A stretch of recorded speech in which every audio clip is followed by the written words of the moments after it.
ఓం సాయిరామ్ సమర్థ సద్గురు సాయినాథ్ మహారాజ్ కీ జై. మన సాయి బిడ్డలందరికీ నమస్కారం ఫ్రెండ్స్. సాయినాథుని దయ వల్ల ఎక్కడున్నా ఎవరైనా సుఖంగా సంతోషంగా కూడా అష్టైశ్వర్య ఆరోగ్య అభివృద్ధితో ఉండాలని మనస్ఫూర్తిగా సాయి తరపున నేను కూడా మనస్ఫూర్తిగా కోరుకుంటూ ఈరోజు వీడియో అనేది మొదలు పెడుతూ ఉన్నాను. ఈరోజు వీడియోలో సాయి బాబా సన్నిధి ద్వారా మనకు వచ్చినటువంటి సందేశం ఏంటి అంటే, తల్లి నన్ను ఎక్కువగా ఎదురు చూడనివ్వవద్దు, నీకోసమే ఈ ఒక శుభవార్తను తీసుకుని వచ్చాను. నన్ను తండ్రిగా భావిస్తే తప్పకుండా ఈ గురువారం రోజు కేవలం నీ కోసం వచ్చినటువంటి శుభవార్తను అందుకో అని సాయినాథుడు మనకు ఈరోజు ఒక చక్కటి సందేశం ద్వారా మన ముందుకైతే వచ్చారు. ఫ్రెండ్స్, సందేశాన్ని ఎందుకు అందించాలి అనుకుంటున్నారు, ఏం చెప్పాలనుకుంటున్నారు అనేది మనం బాబా వారి మాటల్లోనే తెలుసుకుందాం. వీడియో మొదలు పెట్టే ముందు ప్రతి ఒక్కరికి ఒక చిన్న రిక్వెస్ట్ అండి. ఈ సందేశం కనుక మీ అందరికీ మనస్ఫూర్తిగా నచ్చినట్లయితే తప్పకుండా చూసి వెళ్ళే వాళ్ళందరూ మన వీడియోకి ఒక చిన్న లైక్ అయితే ఇవ్వండి. అలాగే కొత్తగా మన ఛానల్ని ఎవరైతే చూస్తూ ఉన్నారో కనుక తప్పకుండా ఛానల్ సబ్స్క్రైబ్ చేసుకుని వీడియో నచ్చినట్లయితే లైక్ చేయడం మాత్రం మర్చిపోవద్దండి. ఇప్పుడు సాయినాథుని సందేశాన్ని విందామా? మరి కేవలం నీకోసం మాత్రమే ఈ సందేశంతో వచ్చాను. ఒక 2 నిమిషాలు కేటాయించి నా సందేశంలో ఉన్నటువంటి మాటలను నువ్వు వింటావని అనుకుంటున్నాను. అయితే నన్ను ఎప్పుడు కూడా ఎదురు చూడనివ్వవద్దు. ఎదురు చూసి అంటే నీకోసం ఈ సందేశాన్ని చెప్పాలని ఎంతో ఎదురు చూస్తూ ఉన్నాను. ఇక నన్ను ఎదురు చూడనివ్వవద్దు. తప్పకుండా నీకోసమే వచ్చినటువంటి ఈ సందేశాన్ని పూర్తిగా ఆలకించు. ఎప్పుడూ కూడా అంటే నీ మనసుకు ఎంతో ప్రశాంతత అలాగే ఆనందం కూడా చేకూరుతుంది. మరి ఈ సందేశం ఏమిటి అంటే, మరి ఈ శుభవార్తను అలాగే పట్టరానంత ఆనందాన్ని నేను చెప్పే మాటలను తూచా తప్పకుండా విని పాటిస్తావని అనుకుంటూ ఉన్నాను.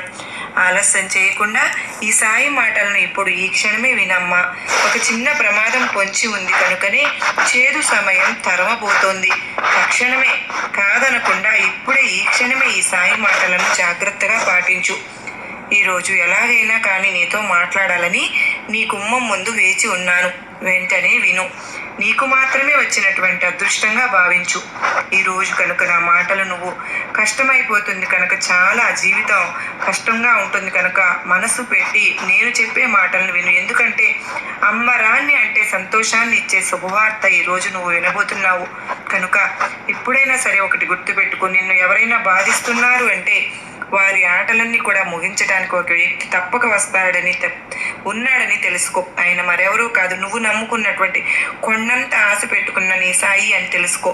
ఈ క్షణం నుండి నువ్వు ఒకటి గుర్తుపెట్టుకో. ఎవరు నిన్ను బాధ పెడుతున్నారని నువ్వు దిగులు పడవలసిన అవసరం లేదు. తొందరపడి వారిని నువ్వు ఏ మాట కూడా అనవద్దు. ఎందుకంటే రాబోయేటటువంటి రోజుల్లో నీకు అన్ని అనుకూలమైనటువంటి రోజులే రాబోతున్నాయి కనుక నువ్వు దిగులు పడింది చాలు. ఇక మంచి అభయాన్ని నేను నీకు ఇవ్వబోతున్నాను. ఈ సందేశంలో ఉన్నటువంటి మాటలను జాగ్రత్తగా విని తప్పకుండా నీ జీవితంలో జరగబోయేటటువంటిది ఏమిటో తెలుసుకోను. నీ గుమ్మం ముందు నేను ఎప్పుడు కూడా కాపు కాసి ఉంటాను. ఎందుకంటే దుష్టశక్తులు నీ ఇంట్లోకి రానివ్వకుండా చూసేందుకు నేను ఎప్పుడు కూడా కాపు కాచుకుని ఉంటానని నీకు తెలుసు కదా. నువ్వు నమ్మినటువంటి నన్ను నమ్మిన నిన్ను ప్రతి ఒక్క భక్తుని కూడా కాపాడడం నా బాధ్యత కనుక నేను ఎప్పుడు కూడా నీ గుమ్మం ముందు కాపు కాసుకుని ఉంటానని చెప్పి మరచిపోవద్దు. ఈరోజు ఈ శుభవార్త నువ్వు విన్నావు అంటే ఎగిరి గంతులు వేయడం తథ్యం. ఎందుకంటే ఊహించినటువంటి నీ జీవితంలో ఎన్నో రోజులు కళ్ళు కాయలు కాసే విధంగా ఒక అవకాశం కోసం, ఒక ఉద్యోగం కోసం, లేదా నీ వ్యాపారంలో పెట్టుబడి కోసం, అంటే పెట్టుబడి పెట్టడానికి తగినంత ధనం కావాలని, ఇలా ప్రారంభించాలని ఎన్నో ఆటంకాలను ఎదుర్కొంటూ ఉండవచ్చు. అయితే వాటి వల్ల దేనికోసమైతే కొన్ని నెలల తరబడి నువ్వు ఏ శుభవార్త కోసమైతే కళ్ళు కాయలు కాసేలా ఎదురు చూస్తూ ఉన్నావో ఆ శుభవార్తను ఈరోజు నీకు అందించబోతున్నాను. బ్రహ్మాండాన్ని సైతము కొట్టి ఈరోజు నీకోసం వస్తున్నాను గొప్ప శుభవార్తతో. నన్ను కాదు అనకుండా నీ ఇంటి గుమ్మంలో ఉన్నటువంటి నన్ను లోపలకు ఆహ్వానించు. బాబా, నువ్వు వస్తే స్వయంగా నేను కాదంటానా అని నువ్వు అనవచ్చు, కానీ నేను మాత్రం ఏ రూపంలో నీ వద్దకు వస్తానో చెప్పలేను. అంటే ఒక కాకి రూపంలో రావచ్చు, ఒక కుక్క రూపంలో రావచ్చు, ఎవరైనా సరే కానీ నీకు తెలిసినటువంటి నీ బంధుమిత్రులు, శ్రేయోభిలాషులు, వాళ్ళ ద్వారా అయినా నేను రావచ్చు. ఏదో ఒక రూపంగా నేను తారసపడతాను. ఈ శుభవార్తను నువ్వు వినాలనుకుంటున్నావు, దాని ద్వారా నీకు పరిచయం అవుతాను, లేదా అందులో నీకు మంచి మార్పు వస్తుందని తెలియపరుస్తాను. కొన్ని క్షణాల్లోనే నీ పెదవులపై చిరునవ్వులు వెళ్ళి విరిగిపోతున్నాయి. చూడమ్మా, అంతు పట్టనటువంటి ఆనందాన్ని నా బాబా ఇచ్చాడు అని ఇప్పుడే ఈ క్షణమే నువ్వు ఎంతగానో మురిసిపోతావు గనుక రహస్యంగా నువ్వు ఏ విషయాల గురించి ఎవరికి చెప్పుకోవద్దు. అంటే నీకు సంబంధించినటువంటి విషయాలు ఉంటాయి కదా, వాటిని ఎవరితో కూడా పంచుకోనే వద్దు. నీకు నువ్వే చెప్పుకో. నీకు లాభదాయకంగా ఉండేటటువంటి విషయాల గురించి ఎవరితో చెప్పవద్దని చెప్తున్నాను. కనుక నువ్వు ఎదురు చూస్తున్నటువంటి ఆ శుభవార్త నీ గుమ్మం ముందుకు రాబోతుంటే దానిని మించినటువంటి సంతోషం నీకు ఏం కావాలి చెప్పు. కనుకనే చివరిగా ఈ రోజు నేను చెప్పే మాటలను వింటున్నావు అంటే నాకు కూడా సంతోషమే. నీ గుమ్మం ముందే వేచి ఉంటాను కనుక మిఠాయిని సిద్ధంగా ఉంచుతావు కదూ. నీ ఈ అవకాశాన్ని ఎప్పుడు కూడా విడిచిపెట్టుకోవద్దు. దిగులుగా ఉండవద్దు. నువ్వు అలా దిగులుగా ఉంటే నేను అసలు చూడకుండా ఉంటే అసలు చూడలేనమ్మా. కొన్ని క్షణాల్లో ఆ శుభవార్తని చెవిన పడి వెంటనే నువ్వు ఎంతో సంతోషంతో ఉంటావు. నీ గురువును, నీ సాయిని ఈ క్షణం నుంచి ఇంకా ఎక్కువగా నమ్ముకుంటావు. నాపై నువ్వు ఏర్పరచుకున్నటువంటి నమ్మకానికి నేను నీకు ఏమిచ్చి రుణం తీర్చుకోవాలో నాకు అర్థం కావడం లేదు. అయినా సరే నేను నీకు సహాయపడబోతున్నాను అనేటటువంటి ఆనందం నాకు చాలు. శుభాకాంక్షలు. ముందుగా ఈ శుభవార్తను వింటున్నావంటే ఈ అదృష్టాన్ని నువ్వు జార విడుచుకోకుండా ఈ రోజు నా మాటలు వింటున్నావు అంటే అది కేవలం ఈ సాయి అనుగ్రహం నీ పైన ఉండడమే. ఇన్ని రోజులు దాచి ఉంచాను. ఇప్పుడే ఈ క్షణమే ఆ శుభవార్త విన్న తర్వాత నీ మనసు సంతోషంగా ఉంటుంది. రాసి పెట్టుకో ఈ సందేశాన్ని, అలాగే ఈ శుభవార్తను. నువ్వు తప్పకుండా పూర్తయ్యేలోపు ఆ కోరిక తప్పకుండా నెరవేరుతుందో లేదో అనేది ఒకసారి నువ్వే అర్థం చేసుకో. అసలు ఈ శుభవార్త షిరిడి నుంచి వచ్చిందనుకో, నీ జీవితంలో మలుపు రానటువంటి ముఖ్యమైనటువంటి రోజుగా మారబోతుందని తెలుసుకో. నీ కోరికను నెరవేర్చడమే నా బాధ్యతగా నేను భావిస్తున్నాను. నువ్వు అనుకుంటున్నటువంటి పరిస్థితికి నేను ఎప్పుడు ఇస్తున్నటువంటి కానుకను నువ్వు తీసుకుంటున్నావు అంటే అంతకన్నా సంతోషాన్ని నువ్వు పొందినట్లే, పట్టరానంత ఆనందాన్ని నువ్వు పొందినట్లే. నీకోసం నేను ఈ శుభవార్త నీ గుమ్మం ముందుకు తీసుకుని వచ్చాను. నా గురుబలం అంతా కూడా నీకు ధారపోస్తున్నాను. చూసి చూడగానే వెంటనే ఈరోజు ఈ సాయిని అంటే నీ మనసు నిండా నింపుకుని సాయి రూపాన్ని, ఆ శుభవార్తను విన్న వెంటనే నా ఆలయానికి పరుగున వస్తావు తల్లి. తప్పకుండా నాకు ధన్యవాదాలు కూడా తెలుపుకుంటావమ్మా. నీ కష్టానికి ఇదే ఆఖరి రాత్రి కాబోతోంది.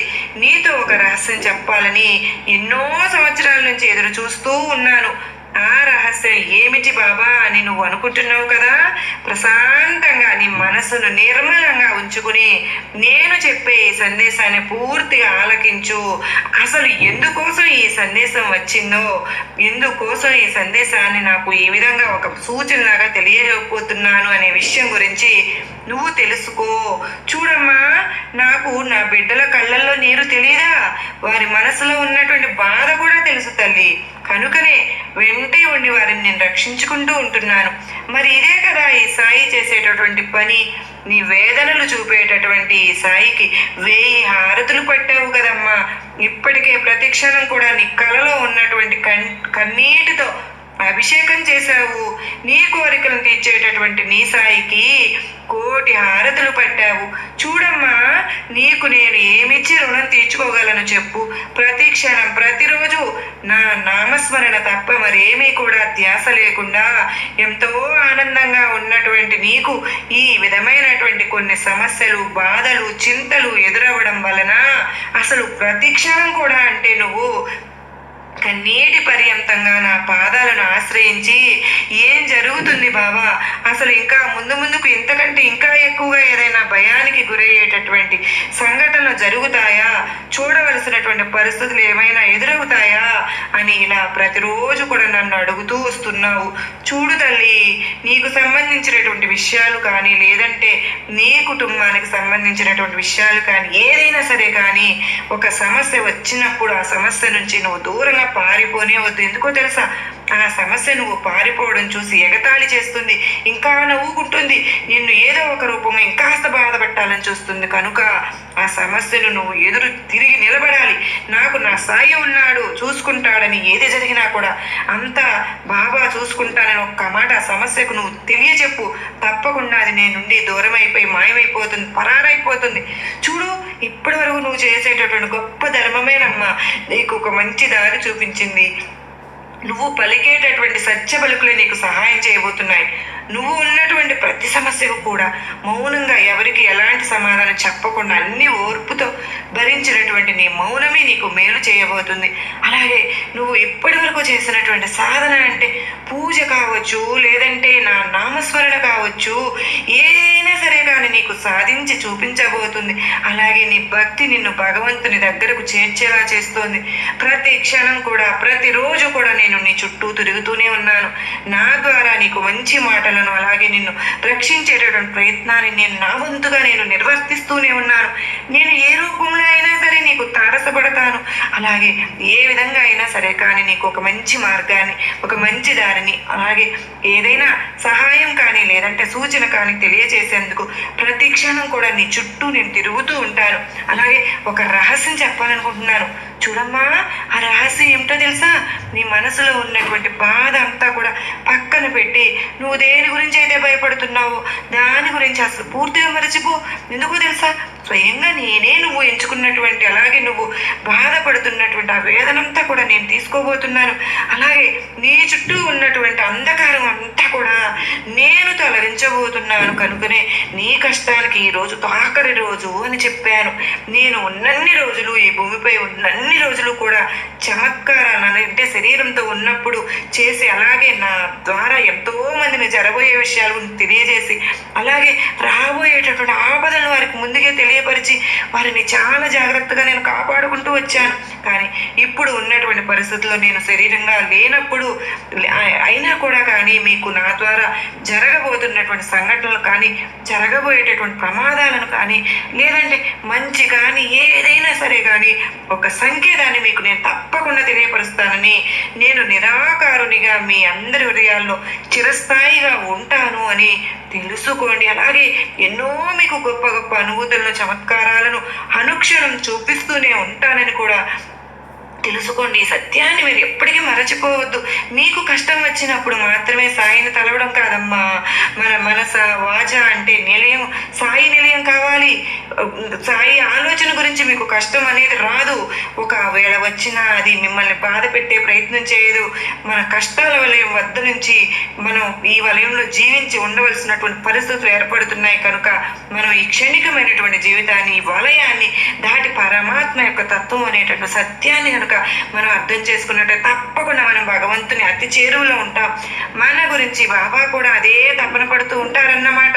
శ్రద్ధ, సహనం అనేటటువంటి మంత్రాలతో మనకు ప్రతి క్షణం ఈ సత్యాన్ని అనుభవంలోకి తీసుకుని వస్తూ ఉంటారు. మనకు ఎన్నో రకాలుగా సంకేతాలను తెలియజేస్తూ ఉంటారు.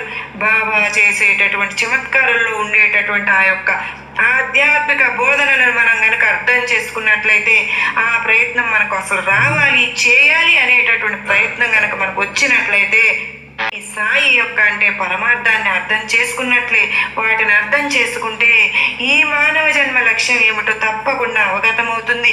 ఈ లక్ష్యాన్ని చేరడానికి కావలసినటువంటి సాధన ఏంటి అంటే, బాబా మన దగ్గరే ఉండి మనల్ని అనుగ్రహిస్తూ ఉంటారు. అటువంటి ఆధ్యాత్మిక అర్థం ఉన్నటువంటి నీటితో దీపాలను వెలిగించినటువంటి సన్నివేశం. కానీ దీన్ని ఒక చమత్కారం లాగా మాత్రమే చూడకుండా దానిలో ఉన్నటువంటి అర్థాన్ని మనం తెలుసుకోవాలిగా.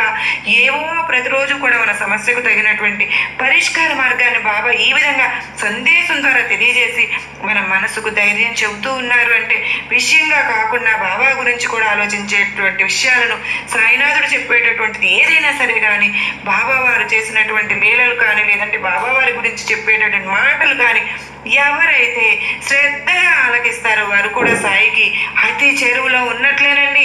మనం బాబాని అడిగినటువంటి శ్రద్ధ సబూరిల్లో సాయినాథునికి ఇవ్వకపోయినా సరే కానీ బాబా మనల్ని ఇప్పుడు కూడా క్షమిస్తూనే ఉంటున్నారు. ఎందుకంటే సాయినాథుడు అపర దయామూర్తి ఫ్రెండ్స్. కనుక సాయినాథుని కరుణ చాలా అంటే చాలా అపారమైనది. కనుక బాబా యొక్క కరుణాపూర్వకమైనటువంటి చూపులు చాలండి మనలకు జాగ్రత్త చేయడానికి, అనుగ్రహించేటటువంటి ప్రక్రియలో చూపించేటటువంటి సహనం ఉంటుంది చూడండి. అది అద్వితీయం కదూ. ఒకసారి మనం గనక ఇవ్వడం ప్రారంభిస్తే ఇక సాయి యొక్క అనుగ్రహానికి అంతే లేకుండా ఉంటుందండి. సాయి మనల్ని తప్పకుండా మన గమ్యానికి చేర్చేంత వరకు మనల్ని ఎట్టి పరిస్థితుల్లోనూ బాబా తలచినా తలవకపోయినా కూడా గమ్యానికి మనల్ని చేర్చేంత వరకు మన చేతిని విడిచిపెట్టరు. బాబా ఎలాగైతే మన గమ్యానికి మనల్ని చేరుస్తారో అలాగే మనం కూడా మన గమ్యానికి చేరుకున్న తర్వాత బాబాను ఎట్టి పరిస్థితుల్లో కూడా మర్చిపోకుండా ప్రతి క్షణం ప్రతిరోజు సాయినాథు నామస్మరణలో బ్రతికి ఉంటే మనకు ఎలాంటి ఆపదలు కానీ ఏవి కూడా దరిచేరవన్నమాట. ఒకవేళ ఆపదలు అంటే మనకు చేరువవుతున్నట్లు క్షణంలో బాబా అడ్డుగా నిలబడతారు. మనకు ముందే ఒక సంకేతాన్ని సూచనలు ఏదో ఒక విధంగా అయితే తెలియజేసేటువంటి ప్రయత్నం అయితే చేస్తారు. మన చుట్టూ తిరుగుతూ మనకు ఏదో ఒక విధంగా విషయాన్ని తెలియజేసే తపన మన సాయికి ఎప్పుడు అనుక్షణం ఉంటుంది ఫ్రెండ్స్. కనుకనే ఇప్పటికీ కూడా ప్రతి ఒక్క సాయి బిడ్డకు సాయి ఆ అనుభూతి బాబా చేసేటటువంటి లీలలు చమత్కారాలు ఇప్పటికీ కూడా పొందుతూ ఉన్నారు. ఆ విధంగా సాయి అనుగ్రహానికి పాత్రులైన వాళ్ళు ఎంతో మంది ఇప్పటికీ కూడా బాబా వారిని ఎంతో ఆరాధ్య దైవంగా భావిస్తూ ప్రతి క్షణం బాబా నామస్మరణలో లీనపోయిపోయి ఎంతో ఆనందంగా ఉంటూ ఉన్నారు. ఒక్కసారి బాబా వారికి దగ్గరై మనం అంటే ఎవరైనా సరే కానీ మరలా బాబా వారిని దూరం చేసుకోలేమండి. అంతటి కరుణామూర్తి శ్రీ సచ్చిదానంద సద్గురు సాయినాథుడు మరి ఎప్పుడు కూడా ఈ సందేశాలన్నీ వింటున్నప్పుడు మీ మనసుకు నిజంగా సంతోషం అనిపిస్తుంది కదూ.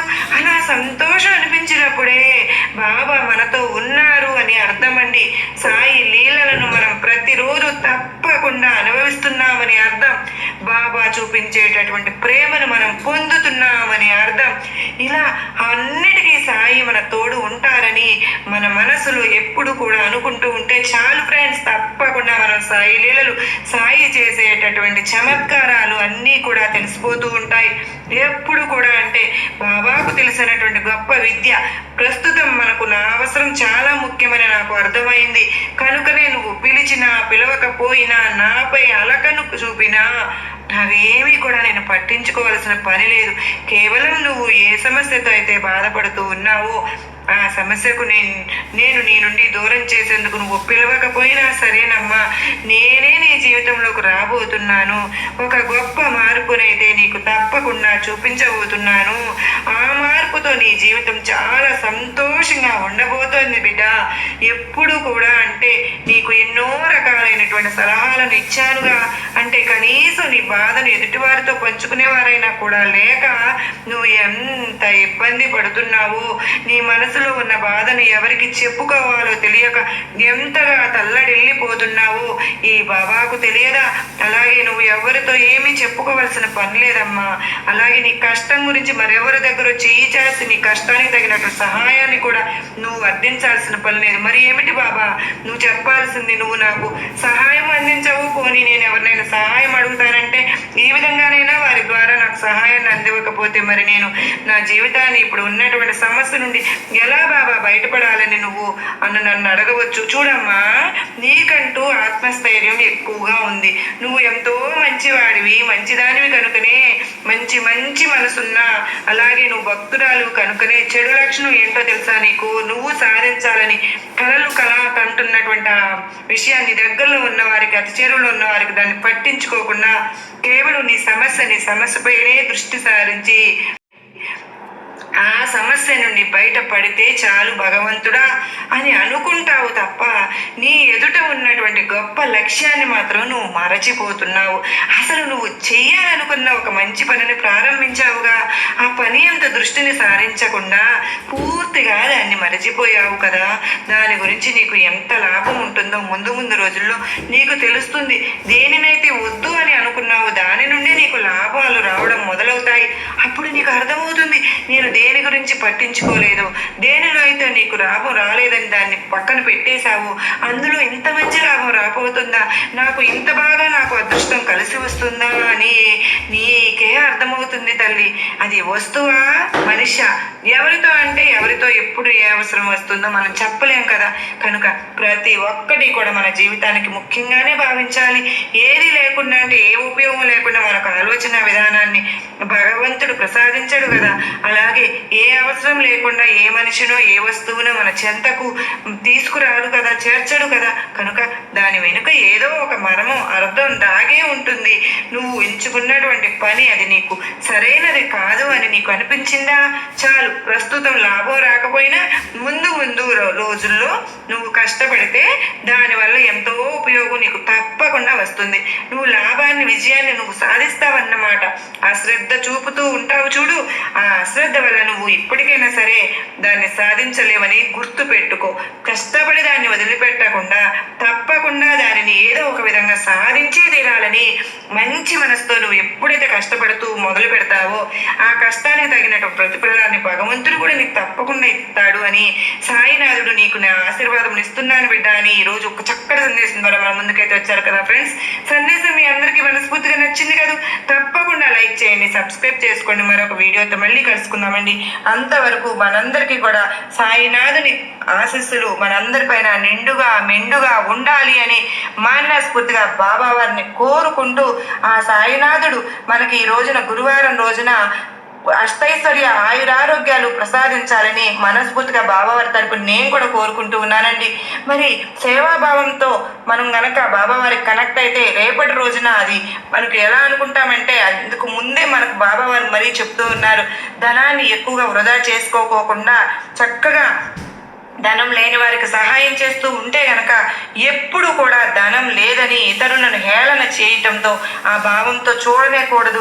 దేవుడు ఎవరికి ఎంత ప్రసాదిస్తారో అంత జీవితాన్ని మనం గడుపుతున్నామని అనుకుంటే చాలండి. ఇకనైనా సరే ఎప్పుడు కూడా మన జీవితంలో అన్ని శుభకరమైన రోజులు వస్తాయి అని ఒక తండ్రిగా నేను మీకు పదే పదే చెప్తున్నాను అని బాబావారు గుర్తు చేస్తున్నారు.